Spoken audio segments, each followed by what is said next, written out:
समकोण त्रिभुज का क्षेत्रफल इक्वल टू होता है 1/2 गुना आधार गुना ऊंचाई। क्या होता है? 1/2 गुना आधार गुना ऊंचाई। ओके, तो कर्ण बोलते हैं, किसको लंब बोलते हैं, किसको आधार बोलते हैं। क्या लंब और आधार हमेशा फिक्स रहता है या कर्ण हमेशा फिक्स रहता है ना? तो जान लेते हैं। इसको लिखते हैं कर्ण स्क्वायर। कर्ण स्क्वायर बराबर क्या होता है? आधार स्क्वायर प्लस लंब square.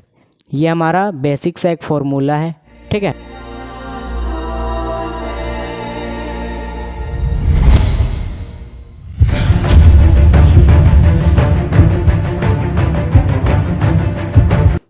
Hey hi guys, Sameer this side. I am from Jharkhand and you watching now knowledge by GRS. आज हम हर बार की तरह कुछ नया सीखने वाले हैं। आज हम एग्जैक्टली सीखने वाले हैं समकोण त्रिभुज के बारे में। एंड इससे रिलेटेड हमारे 10वीं क्लास के एग्ज़ाम में क्वेश्चन पूछा जाता है कि आप लंब को ज्ञात करें, कर्ण को ज्ञात कीजिए, यानी हाइपोटेनस को फाइंड करिए। इस तरह का क्वेश्चन रहता है। ठीक है, तो इस तरह का क्वेश्चन आज सॉल्व करेंगे एंड जानेंगे, बेसिक भी सीखेंगे और आप स्टैंडर्ड वाला भी सीखेंगे। ठीक है, तो without any delay let's start the video. तो सबसे पहले देखते हैं हमारा आज का जो टॉपिक है, ये हमारा है समकोण त्रिभुज। क्या है हमारा टॉपिक? आज है हमारा समकोण त्रिभुज। ठीक है, तो सबसे पहले समकोण त्रिभुज जान लेते कि किसको बोलते हैं। ठीक है, समकोण त्रिभुज का परिभाषा होता है वह त्रिभुज जिसका एक कोण समकोण हो, यानी 90 डिग्री का हो। यहाँ आप जानते होंगे कि ये जब इस तरह का रहता है ना, तो ये कितना मान रहता है इसका? 90 डिग्री। ओके, यानी 90 डिग्री।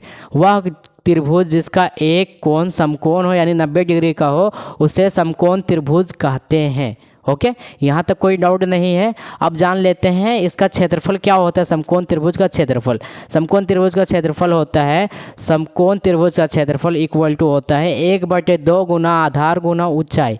क्या होता है? 1/2 गुना आधार गुना ऊंचाई। ओके, और दूसरा होता है हमारा समकोण त्रिभुज का परिमाप। ये बेसिक है हमारा। ओके, ये शायद 7-8 में पूछा जाता है इस तरह का क्वेश्चन। तो समकोण त्रिभुज का परिमाप क्या होता है? तीनों भुजाओं का योग। ओके, लेकिन हम लोग ने ये सीख लिया, बट इसके बारे में हम लोग ने जाना नहीं है कि इसको क्या बोलते हैं, किसको कर्ण बोलते हैं, किसको लंब बोलते हैं, किसको आधार बोलते हैं। क्या लंब और आधार हमेशा फिक्स रहता है या कर्ण हमेशा फिक्स रहता है ना? तो जान लेते हैं। देखिए, जो इस तरह का रेखा रहता है ना, इस तरह जो ऊर्ध्वाधर रूप में खड़ा रहता है 90 डिग्री पर, जो ऊर्ध्वाधर रूप में खड़ा रहता है उसको बोलते हैं लंब। अगर कोई भी कोण के बारे में बात नहीं किया जाए तो उस कंडीशन में ये रहेगा लंब। और ये जो क्षैतिज रेखा होती है, यानी नीचे वाली रेखा, उसको बोलते हैं आधार। एंड इस त्रिभुज में सबसे बड़ी रेखा को बोलते हैं कर्ण, जिसको कर्ण को अंग्रेजी में बोलते हैं हाइपोटेनस, लंब को बोलते हैं परपेंडिकुलर, आधार को बोलते हैं बेस। ठीक है, तो इतना तक समझ में आ गया। एंड ये हमारी बेसिक क्लासेस की, नीचे क्लासेस की टॉपिक है। तो अब जान लेते हैं कि कर्ण को किस तरह फाइंड करते हैं, आधार को किस तरह फाइंड करते हैं, एंड इसका न्यूमेरिकल भी कर लेंगे। ठीक है, सबसे पहले इसके बारे में बात कर लेते हैं। देखिए, अगर हम इसको त्रिकोणमिति में प्रयोग करेंगे ना, इस त्रिभुज को, तो कुछ चीज़ें याद रहना बहुत ज़रूरी है। सबसे पहले कि जिस त्रिभुज के जिस कोण के बारे में बात किया जाएगा, इस त्रिभुज में जिस कोण के बारे में बात किया जाएगा ना, मान लीजिए कि ये कोण के बारे में बात किया गया। ठीक है, एंड ये कोण का नाम जेड है। ये कोण का नाम क्या है? जेड। ओके, तो कोण के हमेशा याद रखिएगा, कोण के सामने वाली भुजा क्या हो जाता है? लंब। यानी इससे क्या मतलब हुआ कि आपके माइंड में चल रहा होगा कि सर अभी तो ये लंब यहाँ पर था, तो फिर यहाँ पर कैसे आ गया? इसका मतलब ये हुआ कि लंब क्या स्थित नहीं है, अपने जगह पर कंसंट्रेट नहीं है ना? तो मेरा आंसर होगा नहीं, लंब और आधार कंसंट्रेट नहीं है, यानी एक जगह पर नहीं रहता, ये बदलते रहता है कोण के अकॉर्डिंग। ओके, यानी इसके अकॉर्डिंग बदलते रहता है। तो ये हो गया हमारा लंब हो गया। अगर इस कोण के बारे में बात करेगा तो ये हमारा लंब हो जाएगा। तो यहाँ वाला क्या हो जाएगा? ये क्या हो जाएगा? हमारा आधार हो जाएगा। ठीक है, मान लीजिए कि इस कोण के बारे में अगर बात करें, अगर इस कोण के बारे में बात करें, मान लीजिए इस कोण का नाम वाई है, तो इस कोण के सामने वाली भुजा हमारा क्या हो जाएगा? कोण के सामने वाली भुजा हमारा लंब हो जाएगा, जैसा कि अभी है। एंड यहाँ वाली भुजा क्या हो जाएगा? हमारा आधार हो जाएगा। तो यहाँ पर जो होती है ना ये कर्ण से हमें कोई लेना देना नहीं रहता है। ठीक है, क्योंकि ये हमेशा फिक्स रहता है, ये कहीं नहीं जाता है। बोलता है भाई तू लोग जा इधर उधर हो, हम यहीं पर रहेंगे। ओके, तो यहाँ पर कर्ण हमारा फिक्स रहता है, लेकिन लंब और आधार फिक्स नहीं रहता है, ये कोण के अनुसार बदलते रहता है। ठीक है, तो ये बात का ध्यान रखिएगा।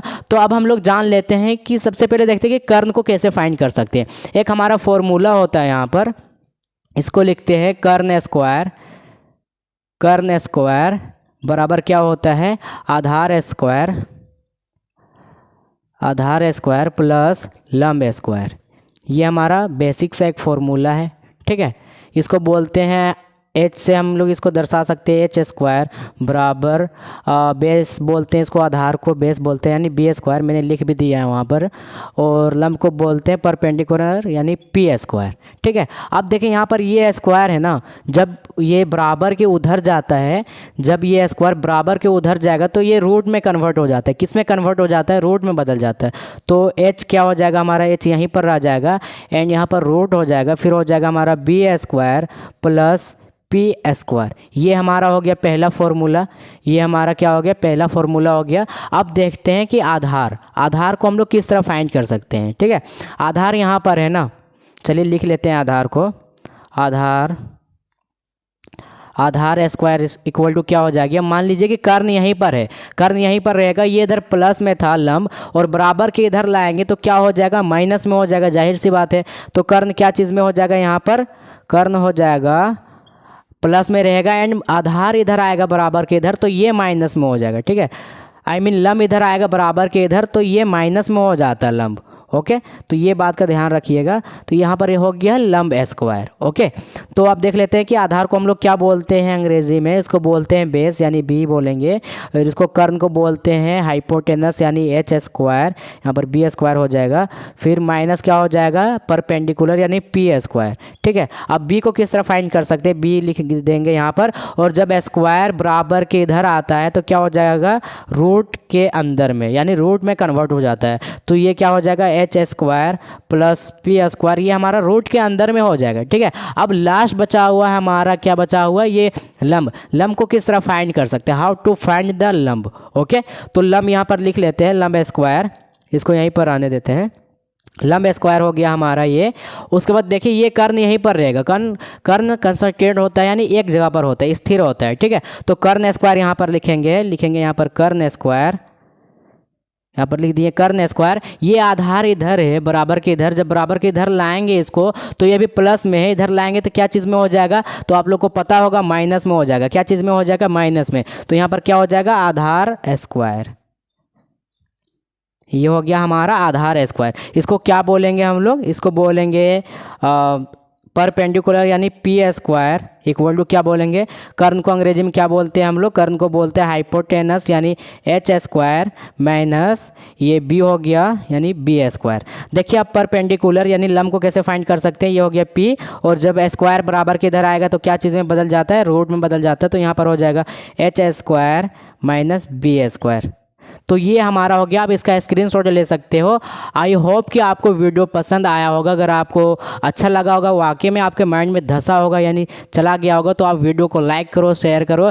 एंड अगर आप अपने फ्रेंड का ज़रा सा भी केयर करते हो ना, और आप चाहते हो कि वो मेरे से कुछ सीख जाए, तो उसको उस वीडियो को सेंड करके अपने दोस्त होने का फ़र्ज़ निभा दो। ठीक है, तो आज के लिए इतना ही रहने देते हैं, तब तक के लिए बाय।